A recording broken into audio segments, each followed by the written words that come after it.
They say in Busan, there are three things you never do. You never swim past the yellow buoys at Haeundae Beach after dark. You never order the spicy rice cakes from the cart outside Seomyeon Station unless you want to cry in public. And you absolutely, under no circumstances, ever approach Table 4 at Club Onyx. Not if you want to keep breathing.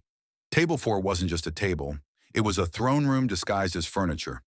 Black lacquered wood, 4 chairs, and a private corner of the club sectioned off by nothing more than a velvet rope and the very reasonable fear of death. No sign, no bouncer standing directly in front of it. Just the understanding, absorbed by every person in Busan who had ever wanted to stay alive, that the four men who sat there owned this city in ways that no deed or document could ever capture. I knew all of this. I sat on a bar stool 3 meters away, nursing a glass of barley tea I'd ordered specifically because I couldn't afford anything else tonight, watching the club fill up around Table 4 like water flowing around a rock it had learned not to touch. My name is Seo Jiwoo. I'm 22 years old. I'm an Omega, and I was wearing my gloves. The thin black ones that looked almost fashionable if you didn't know why I never took them off. I always wore gloves, because the moment my bare skin touches anything with enough history soaked into it, a wall, a weapon, a person's wrist, I see things. Not vague impressions, not blurry feelings. I mean everything. The fight that happened in this hallway 6 months ago. The lie someone told while holding that pen. The grief a man carries in his knuckles every time he makes a fist. Psychometry.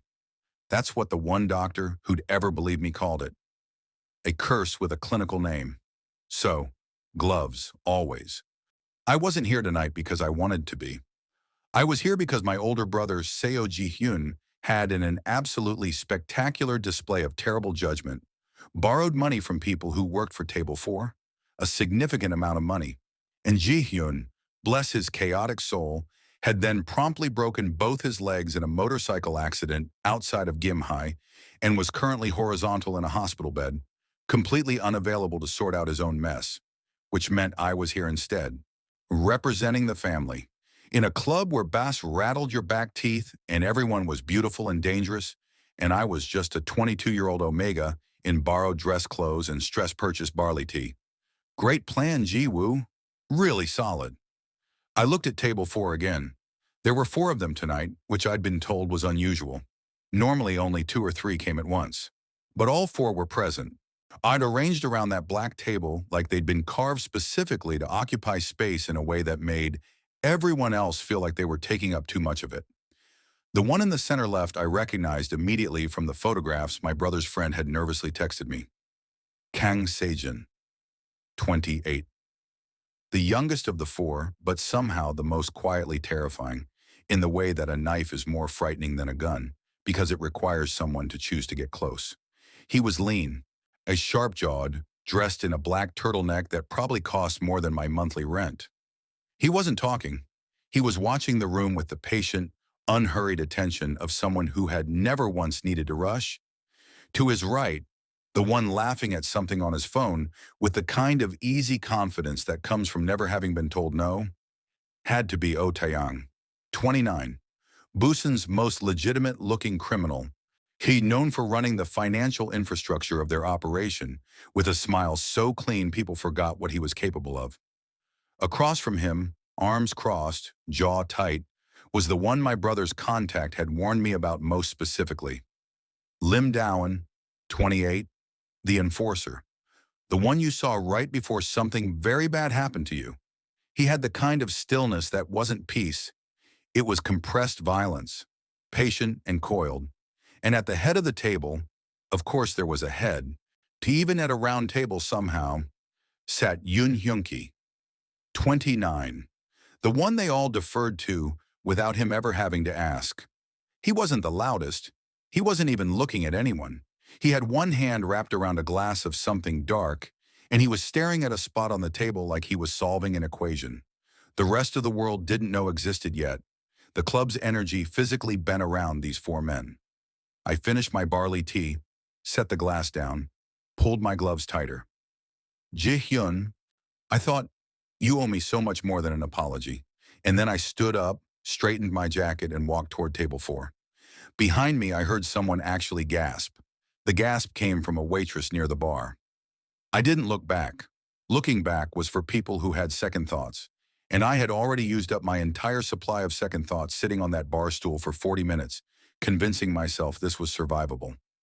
The velvet rope wasn't even latched. It was just hanging there. It's symbolic. A social contract written in red fabric that said, "You know better than this." I unhooked it, stepped through, and rehooked it behind me with the quiet, deliberate care of someone who absolutely had a reason to be here and was not in any way making the worst decision of his life. The music seemed to drop a register, or maybe that was just my heartbeat getting louder.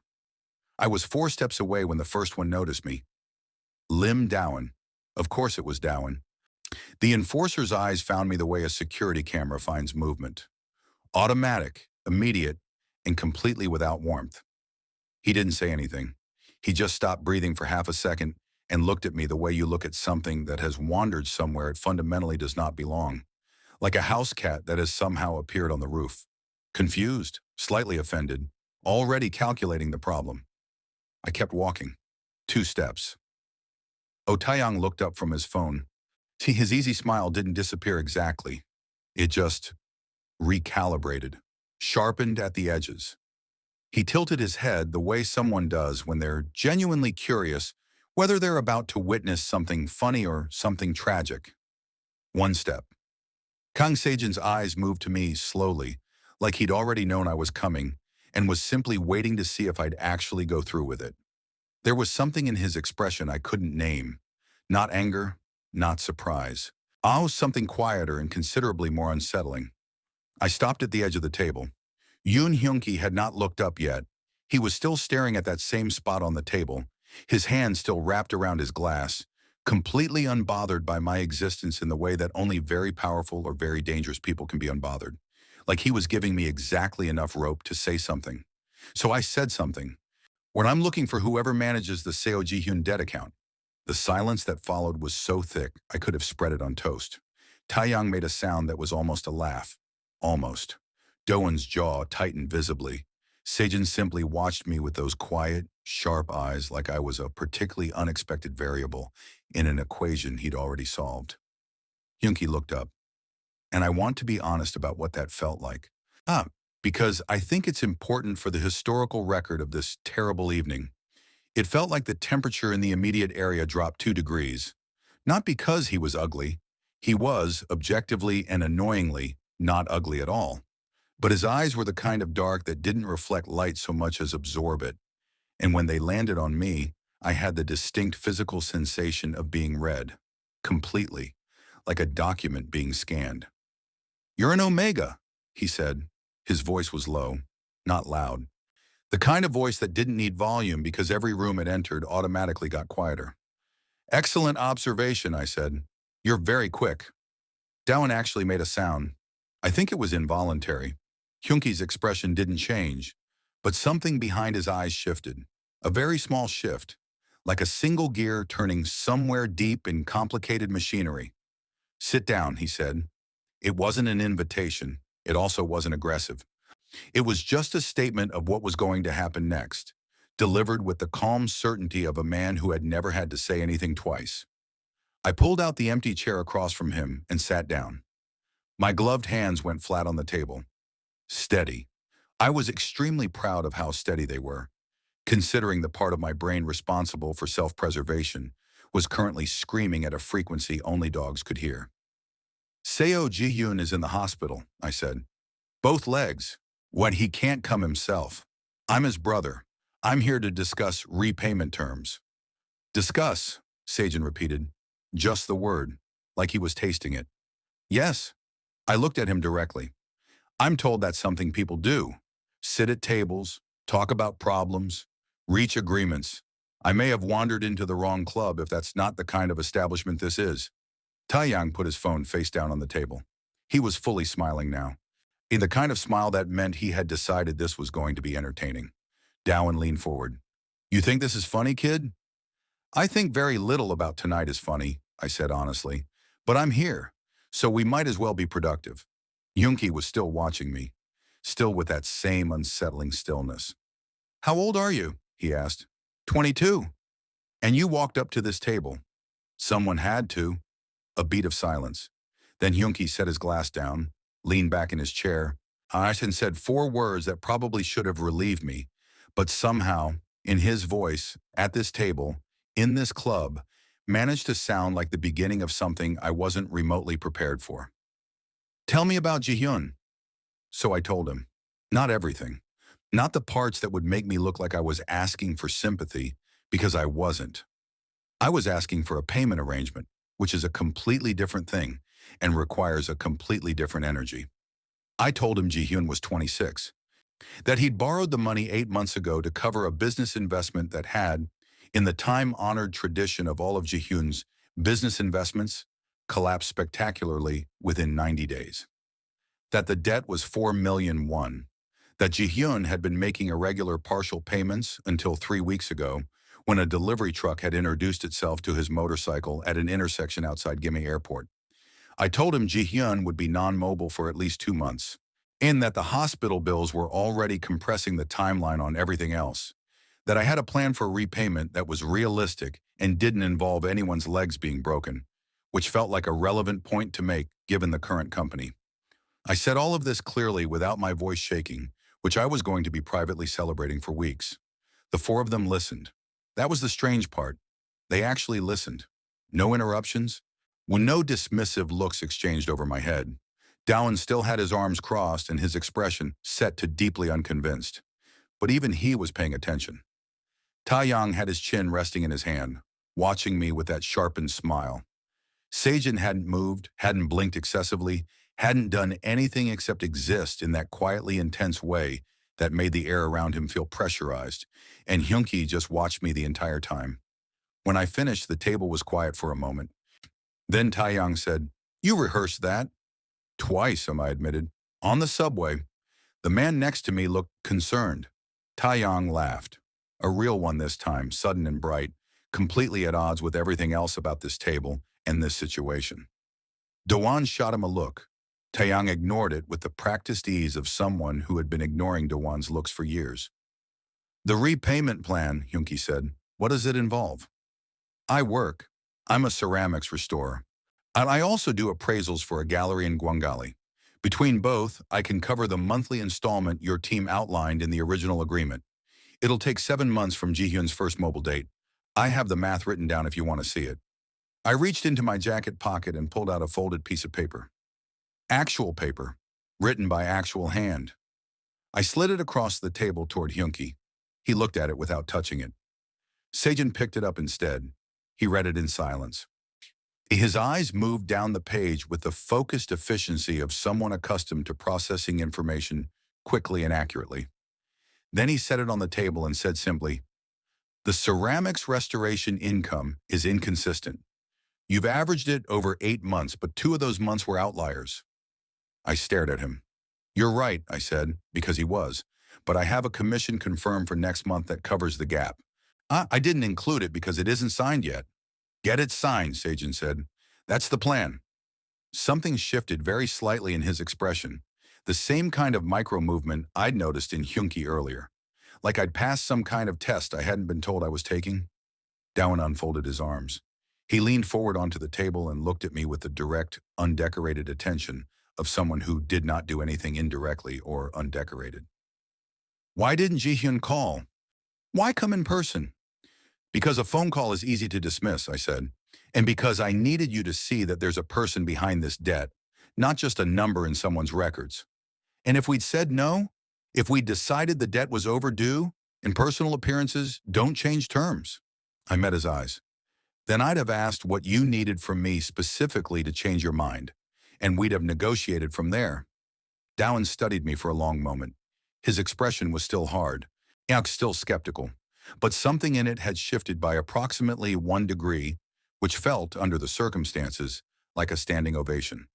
"You're either very brave," he said, "or you have no idea how serious this is." "I know exactly how serious this is," I said. "That's why I'm here instead of sending an email." The table went quiet again. Then I felt it. A shift in the air, subtle and sudden, coming from my left. A scent, rich, layered, A dark at the base with something sharper underneath it. It hit the back of my throat like the first cold breath of a November morning.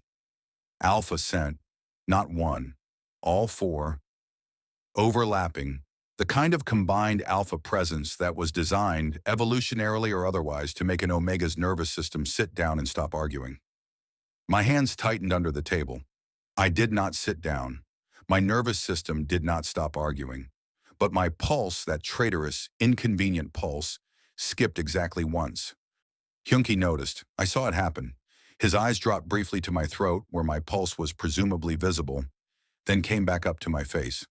"Come back tomorrow night," he said quietly. 8 o'clock. We'll have an answer. I nodded. I stood. I rehooked the velvet rope on my way out. I made it exactly to the bathroom before my knees decided they were done performing. I sat on the cold tile floor of the Club Onyx bathroom for approximately 4 minutes. This was not a breakdown. I want to be clear about that. It was a scheduled decompression interval between one terrifying thing and whatever terrifying thing was coming next. There is a difference. I pressed my back against the wall, pulled my knees up, and breathed. The bathroom was nicer than my apartment. Marble countertops, individually lit mirrors, a small dish of complimentary mints that felt deeply insulting given the evening I was having. I took a mint anyway. Come back tomorrow. 8 o'clock. He hadn't said yes. He hadn't said no. He had said come back, which meant the debt wasn't being called in tonight, which meant Ji-hyun's remaining functional limbs were safe for at least another 24 hours. That was a win. I was counting that as a win. I pulled off my right glove and pressed my bare palm flat against the cool marble floor. Images rushed in immediately, layered and fast the way they always were with high-traffic surfaces. A woman crying near the sink 2 weeks ago, and a heated argument between two men in suits. Laughter, spilled champagne, the ordinary archaeology of a busy nightclub bathroom floor. Nothing useful, nothing dangerous. I put my glove back on. I stood up, checked that my expression had returned to something resembling composure, and walked out. The club had returned to its normal volume and rhythm, as though the last 40 minutes had been a brief weather event that had now passed. People were dancing. The bar was 3 deep. Nobody was looking at me with the wide-eyed horror of someone who had just watched a person walk voluntarily into a wood chipper. Almost nobody. The coat check attendant, a boy about my age with the specific expression of someone who had witnessed something he'd be describing to friends for years, stared at me as I passed. I gave him a small nod. He looked away quickly. I retrieved my jacket from the rack by the exit and pushed through the heavy door into the Busan night, where the air outside was cool and salt-tinged the way Busan air always was near the water, carrying the distant sound of the harbor and the closer sound of late-night traffic on Haeundaedero. I stood on the pavement and let it wash over me for a moment. Then my phone rang. Ji-hyun. I stared at his name on the screen for exactly 2 seconds before answering. "Before you say anything," I said, "I need you to know that I love you, and I am also furious with you, and both of those things are equally true right now." Jiwoo. His voice was rough from painkillers and guilt, which was the combination it had been operating on for the past 3 weeks. "Did you go? Please tell me you didn't actually go." "I went." Silence. "Jiwoo. Ji-hyun. You walked up to table 4? "I did." Another silence. Longer this time. "Are you alive?" "Demonstrably." "And I'm standing outside the club breathing air and eating a complimentary mint." "I'm fine." "What happened? What did they say? Did Yoon Hyunki actually talk to you?" "They said he never talks to anyone directly. They said he has people who—" "He talked to me," I said.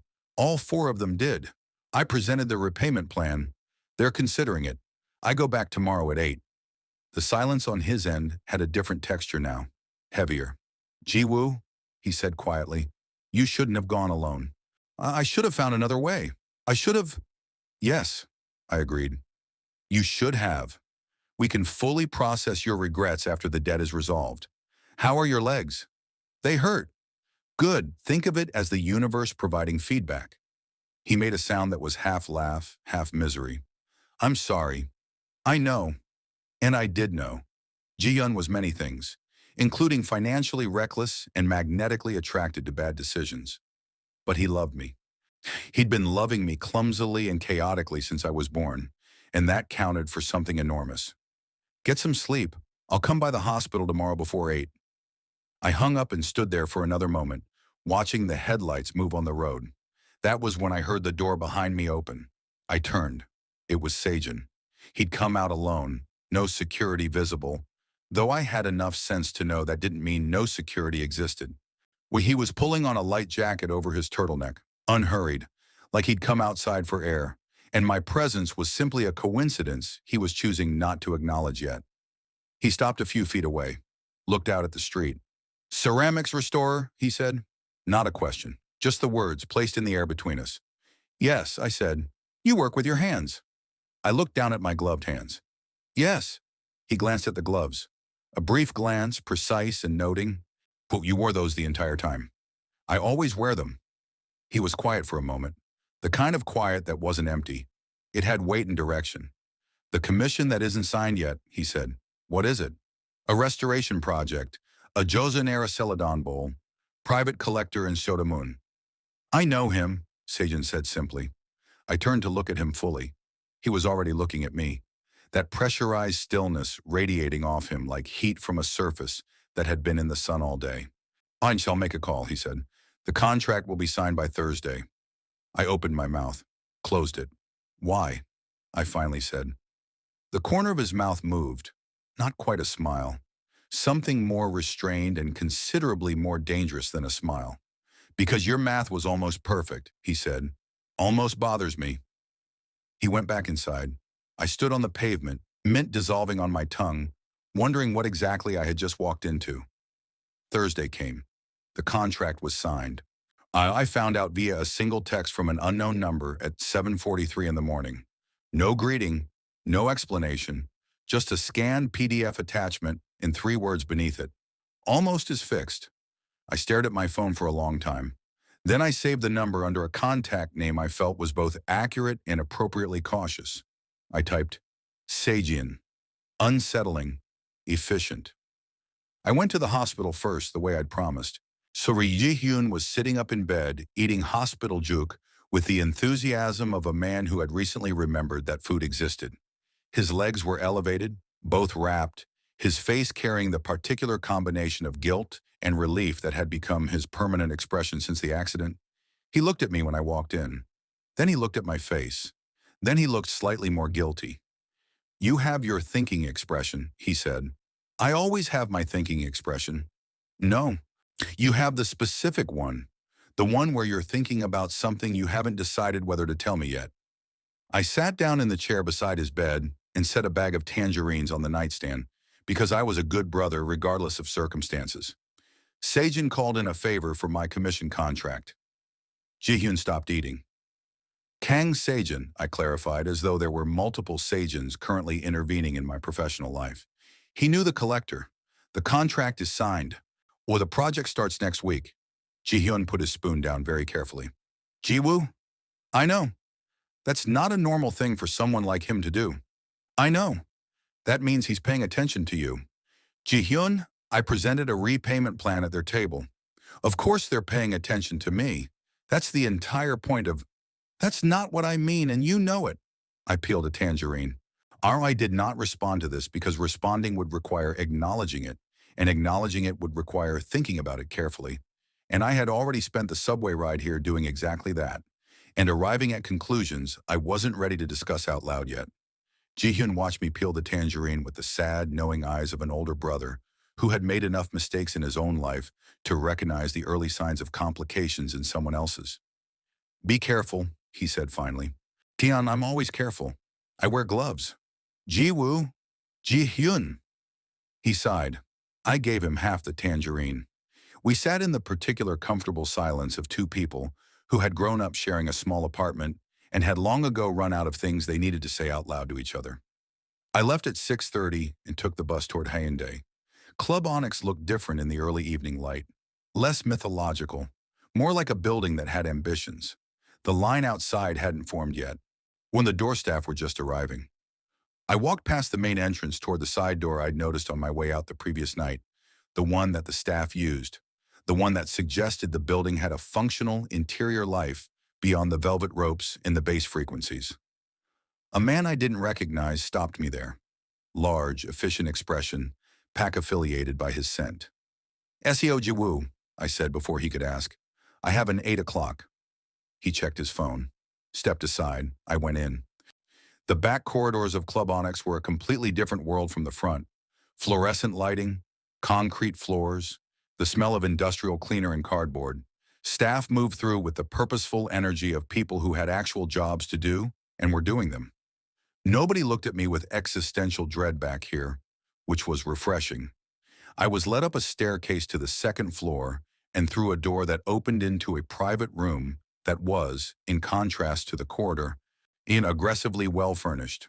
Dark walls, low lighting, a long table with chairs, a sideboard with water and what appeared to be actual good tea.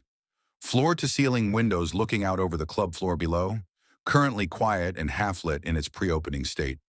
All 4 of them were already there. Taeyang was at the sideboard pouring tea like he lived here, which for all I knew he did. Dowen was standing near the window, arms crossed, doing his signature impression of a wall that had developed opinions. Sejin was seated at the table with a folder open in front of him, not looking up when I entered. Hyunki was standing at the far end of the room with his back to the door, looking out the window at the empty club floor below. He turned when I walked in. "You're 4 minutes early," he said. "I was raised to believe that on time is late," I said. "Who raised you to believe that?" "My mother. She was chronically early to everything, including apparently her own death. So I've always felt the philosophy was statistically sound, but cosmically risky." The room went very quiet. I hadn't meant to say that last part. It came out before I could intercept it, the way things sometimes did when my nerves were performing at full capacity.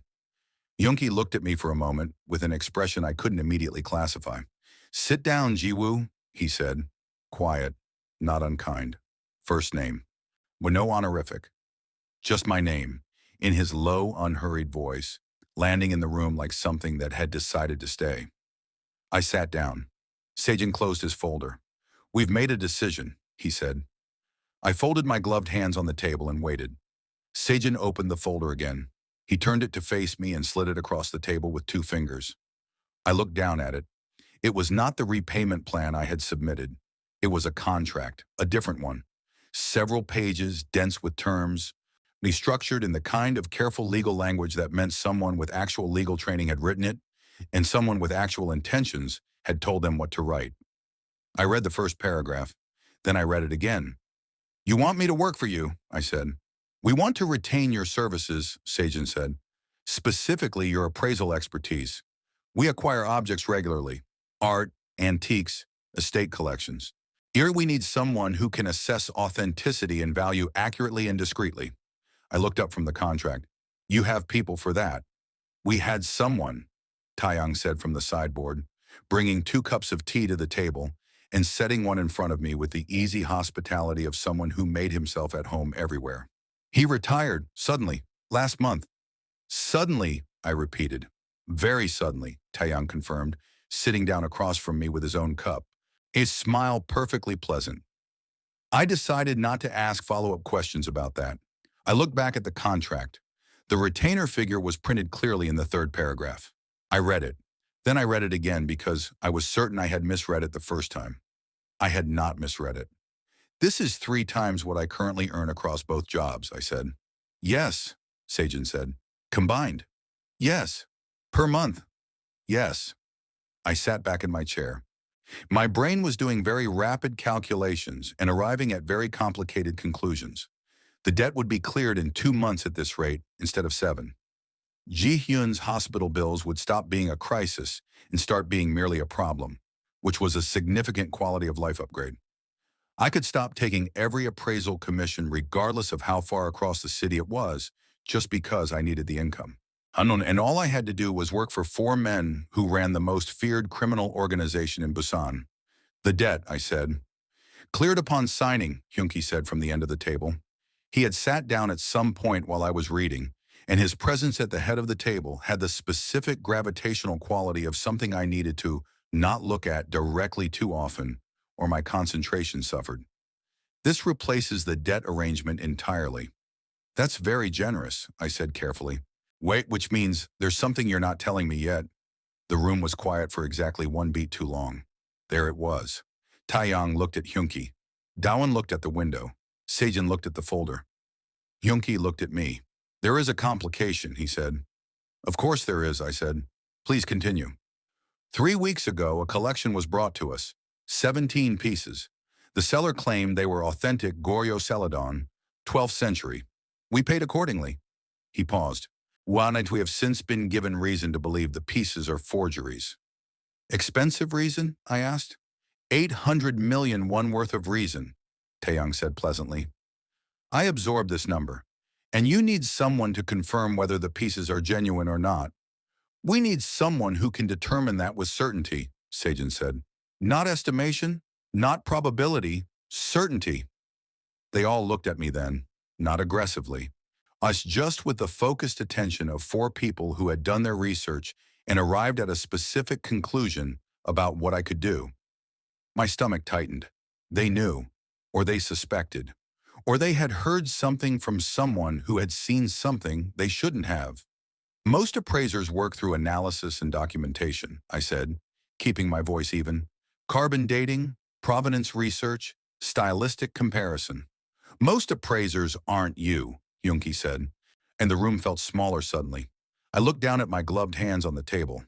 My right hand, the one I'd pressed to the bathroom floor 2 nights ago, and felt 40 people's ordinary moments rushing through. I looked back up at Hyunki. What exactly do you think I can do? I asked. He didn't answer immediately. He had a particular way of pausing that wasn't hesitation. It was selection. He was choosing his words with the same deliberate care he applied to everything. And the weight of that care made whatever he finally said land harder.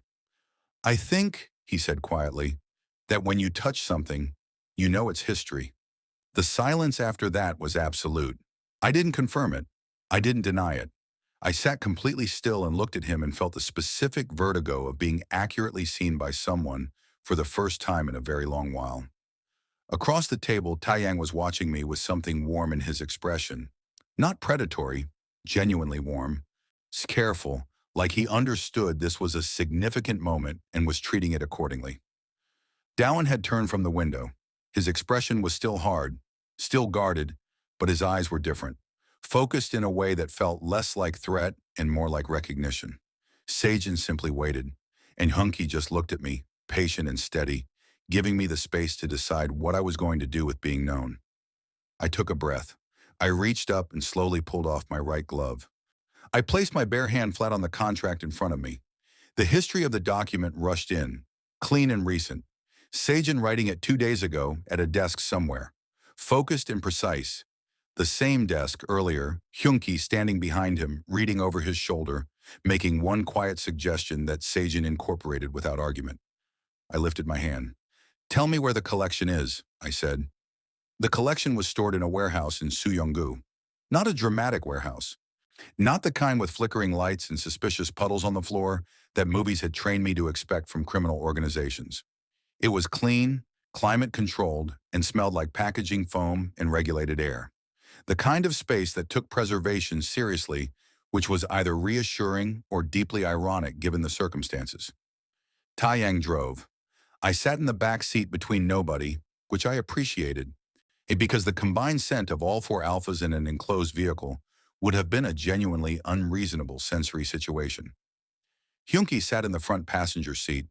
Dawan and Sejin followed in a separate car behind us. The drive took 14 minutes. Taeyang talked for 11 of them, not nervously. He wasn't a nervous talker. He was an interested talker, the kind of person who asked questions because he actually wanted the answers, which was disarming in ways I hadn't prepared for. How long have you had it? He asked. The ability. Since I was 15, I said. I touched a wall in my school and saw a fight that had happened there 6 years before I arrived. I thought I was having a breakdown. Were you? The jury was out for about a week. Then I touched my mother's old jewelry box and saw her at 23, laughing at something my father said. She'd been gone for 2 years by then. I paused. After that, I decided it was a gift, not a breakdown. And it was easier that way. Taeyang was quiet for a moment. Then, that's a very reasonable way to handle something completely unreasonable. I'm a very reasonable person. You walked up to table 4 alone. I said reasonable, not conventional. He laughed, short and genuine. In the front seat, I saw Hyunki's head tilt very slightly in a way that might have indicated amusement if you were paying close attention, which I was absolutely not doing. The warehouse had 2 staff members on site, both of whom straightened considerably when Hyunki walked in. He spoke to them briefly, quietly, and they left without being asked twice. The collection was arranged on a long examination table in the center of the main room. 17 pieces, all Celadon, all presenting as Goryeo period, all heartbreakingly beautiful in the way that things are when they might be lies. I stood at the edge of the table and looked at them. Dowan stopped beside me, in arms crossed, default setting, but his voice when he spoke was quieter than it had been in the club, less compressed. Can you tell just by looking? Sometimes, I said. The glaze texture on the third piece from the left is wrong. Too uniform. Goryeo potters work by hand, and the variations are specific. That one's a forgery by eye. I moved my gaze along the row. The others I'd need to touch to be certain. Then touch them, he said. Simple. Direct. No performance. I glanced at him. This close, without the charged atmosphere of the club table, he looked different, still formidable, still carrying that compressed quality in his posture. But his eyes, which I'd categorized as hard and skeptical in our first meeting, had something else in them now. Something that looked almost like protectiveness, which made very little sense given our 48-hour acquaintance. I pulled off both gloves and set them on the edge of the table. In the room's history rushed in through my palms immediately, the low-level, ambient noise of a space that had been used for storage for years. I filtered it the way I'd learned to. Background down, recent and object-specific up. I reached for the first piece. The moment my fingers touched the Celadon surface, everything arrived at once. A workshop, fluorescent lighting, not kiln light, the chemical smell of artificial aging compounds. Hands, not a 12th century potter's hands, but modern hands. Precise in practice, shaping the clay with skill, but no history behind them. A voice giving instructions in a dialect I recognized as Northern Gyeonggi. Numbers discussed, a delivery arranged, a name. I pulled my hand back. Forgery, I said. Made within the last 3 years. There's a workshop somewhere in Northern Gyeonggi province. Whoever made these is genuinely skilled, which is why the documentation fooled your initial assessment. But the history doesn't lie. I moved to the next piece, then the next. I worked through all 17 in focused silence. The room stayed quiet around me. No one spoke. No one moved unnecessarily. I was distantly aware of all 4 of them watching, but the awareness was background noise. The objects were foreground, 12 forgeries, 5 genuine. When I reached the last piece and lifted my hand, I was aware of 2 things simultaneously.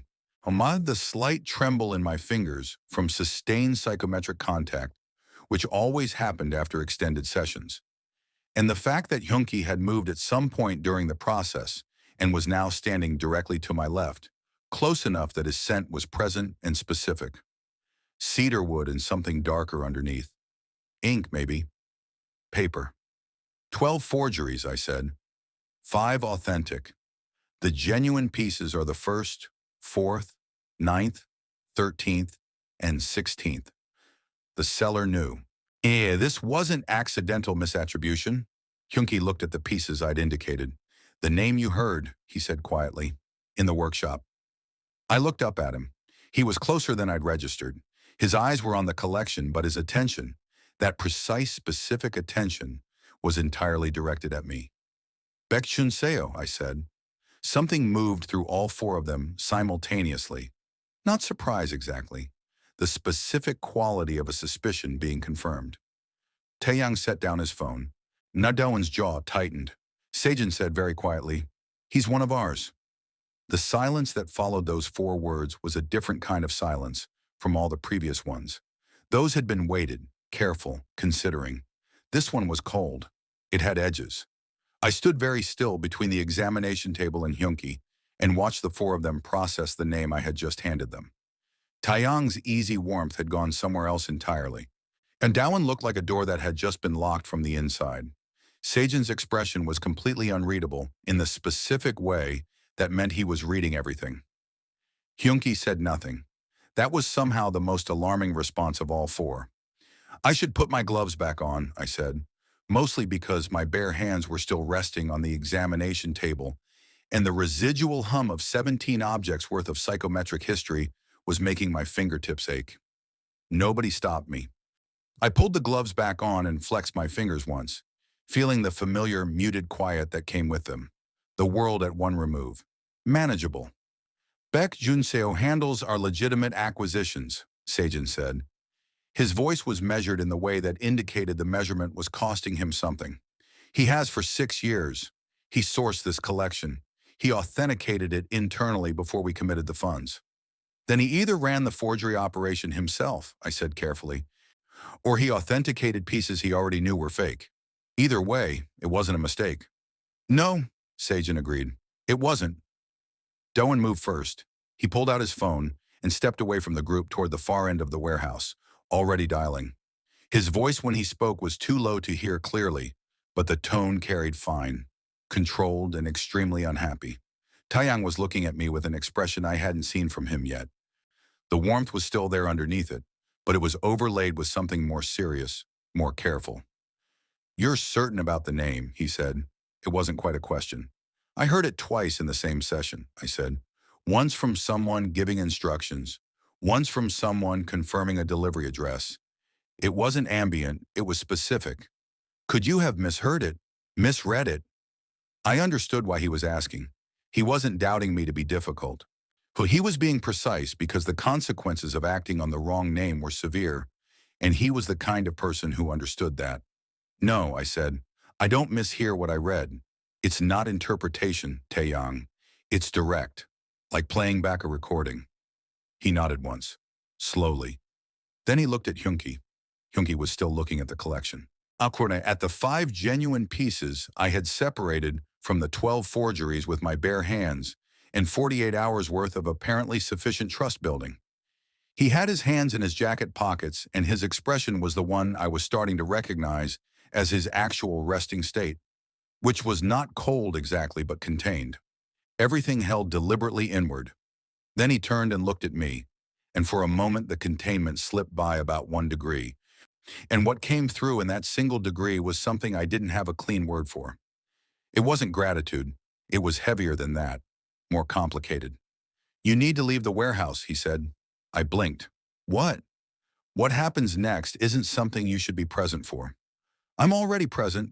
I'm the reason you know what you know right now, which is exactly why you need to leave. He said it without harshness. Am I firm and direct in carrying the specific quality of someone trying to put a wall between me and something they didn't want me near? Taeyang will take you. I looked at Taeyang. He was already picking up his keys from the table, with an expression that said he agreed with Hyunki and was also slightly sorry about it. Something tightened in my chest. Not fear, frustration. The very particular frustration of being moved out of a room for my own protection by someone who had decided unilaterally what my protection required. I handed you a name that just restructured your entire internal trust system, I said to Hyunki directly. I did that with my bare hands and information I didn't have to share with the level of detail I shared it. And your response is to send me home. Yes, he said, that's insulting. I know. Then why? Because Baek Junseo doesn't know you were here tonight, Hyunki said. And his voice dropped to something quieter and more serious than anything I'd heard from him yet. And I need it to stay that way. Not because you can't handle yourself. Because if he finds out what you can do before we've dealt with him, you become a liability he'll want to eliminate. The warehouse was very quiet. My frustration didn't disappear, but it rearranged itself around the logic of what he'd just said and found significantly less room to occupy. Fine, I said. Fine, he repeated. And something in the way he said it back sounded almost like relief. Taeyang drove me back toward Hyundai. The night had deepened while we were in the warehouse, and Busan at this hour had its particular low-lit, unhurried beauty, the harbor lights reflecting off dark water, the streets quieter, but never fully empty. I watched the city past the window. He doesn't do that, Taeyang said after several minutes of comfortable silence. Hey, do what? Explain himself. He glanced at me briefly before returning his eyes to the road. Hunky. He doesn't tell people why he makes decisions. He just makes them. The fact that he told you why means something? I absorbed this. What does it mean, I asked, because I wanted to hear him say it rather than trust my own interpretation. Taeyang smiled. Not the sharpened version, not the entertained version. The genuine one. Quiet and warm and slightly sideways. It means you're not furniture to him, Jiwoo. He pulled up outside my building. I got out, stood on the pavement. The night air was cool and saltaged, and I stood in it for a moment before going inside. My phone buzzed. Unknown number. Different from Sejin's. New. One message. 4 words. Lock your door tonight. I looked at the message for a long time. Then I looked up at the street around me, the ordinary late-night quiet of my neighborhood, and felt the specific chill of realizing that the situation I had walked into 4 days ago at a velvet rope had just quietly and completely changed shape. I went inside. I locked the door, and then I sat on my kitchen floor with my gloved hands in my lap and thought about a man who didn't explain himself, and the single degree of something that had come through when he looked at me, and the 4 words on my phone screen that were the closest thing to, I'm worried about you, that someone like Yoon Hyun-ki probably knew how to say. This was, I thought, an extremely complicated situation. I was also, I thought, approximately 0% interested in uncomplaining it. I didn't sleep much that night, not because I was afraid exactly, more because my brain had decided that 2 a.m. was the optimal time to replay every moment of the past 4 days in vivid, unasked-for detail. The velvet rope, the cold tile floor, Sejin on the pavement outside the club, Taeyang's genuine smile in the car, Doan's eyes shifting from skeptical to something that felt almost like regard, Hyunki's voice saying my name without an honorific, like it had already decided where it belonged. I made tea. I sat at my kitchen table. I kept my gloves on. At 6 a.m., my phone rang. Taeyang. Good morning, he said, sounding unreasonably awake for the hour. So are you free today? Define free. Not in danger, not in a warehouse, not reading forgeries, just available. Tentatively, I said. Why? Yoonki wants to meet, all 4 of us. Not about Baek Junseo. That situation has been resolved. I straightened in my chair. Resolved. Resolved, he confirmed with a tone that closed the subject firmly and permanently. This is about something else. Something better. Can you come to the Onyx building at noon? I looked at my tea. I looked at my locked door. I looked at the ordinary morning light coming through my kitchen window, falling on my gloved hands, on the ceramic mug I'd restored myself 2 years ago, on the quiet, small life I had built around carefully not being seen. I'll be there at 11:56, I said. Taeyang laughed. Of course you will. The Onyx building in daylight was different again. Quieter, real. The kind of building that had a life beyond its nighttime identity. Staff arriving with coffee cups, deliveries being sorted at the side entrance, someone watering the potted trees near the front entrance, with the focused care of a person who took their responsibilities seriously regardless of who owned the building. I went in through the main entrance this time. Nobody stopped me. The same second-floor room. Different atmosphere entirely. The low, dramatic lighting was replaced by clean daylight coming through the large windows. The city spread out below, a Busan in its full daytime scale, the harbor visible in the distance, the streets moving with the ordinary confident energy of a city that didn't slow down for anyone. All 4 of them were there. Taeyang handed me tea before I'd fully sat down, which I was beginning to understand was simply how he expressed care. Dowan was standing near the window again, but his arms weren't crossed, which felt significant. Sejin had a folder on the table in front of him, but this one was thinner, less formal. Ha Hyunki was seated at the head of the table. He looked at me when I came in, and something in his expression shifted in that way it did. That single degree, that careful opening of something usually kept very shut. Baek Junseo confessed last night, Sejin said, opening the folder. Fully. The forgery operation, the money he diverted, the external buyers he was working with, everything. He paused. He also told us he'd heard about an Omega appraiser in Busan with unusual abilities. He'd been looking for you for 3 months. The tea in my hands suddenly felt very heavy. He was going to approach you, Sejin continued, offer you money to work for the operation. If you refused, he had a secondary plan that was considerably less polite. I set the cup down. So when I walked into the club 4 days ago, I said slowly, you walked in before he could find you first. Hyunki said, yes. The room was quiet. When I sat with this information and felt it rearrange everything I thought I'd understood about the past 4 days. The coincidence that hadn't been a coincidence. The timing that had protected me without my knowing it needed to. I walked up to table 4, I said, because of Ji-hyun's debt. Yes, Hyunki said. And Ji-hyun borrowed money from us 8 months ago from Baekjun Seo's specific department. I stared at him. Ji-hyun's debt, I said very carefully, led me directly to your table, and which kept me out of Baekjun Seo's reach, who was specifically looking for me. Yes. That is either the most absurd coincidence in the history of Busan, or your organization needs significantly better internal oversight. Taeyang made a sound into his teacup. Dowan, for the first time in our acquaintance, almost smiled. It was a small almost, barely a movement, but I saw it and I was counting it. Hyunki looked at me with that quiet, contained intensity and said, both things can be true. I laughed. Actual laughter, sudden and real, surprised out of me by the absurdity of all of it. The velvet rope and the barley tea and the marble bathroom floor and 17 celadon pieces and a name that had unraveled 6 years of betrayal, and here I was, sitting in a room with 4 of the most dangerous men in Busan, drinking good tea and laughing at the cosmic ridiculousness of how I'd arrived here. After a moment, Hyunki smiled. Not the contained almost version, a real one. It reached his eyes and changed his entire face, and I felt it somewhere behind my sternum, like a key turning in a lock I hadn't known was there. Taeyang was grinning. Sejin looked genuinely warm. Doan had abandoned the window and was sitting at the table now, his posture different. The compressed quality gone, replaced by something that looked remarkably like ease. The contract, Sejin said, sliding the folder toward me. We've revised the terms. I looked down. The retainer figure had increased.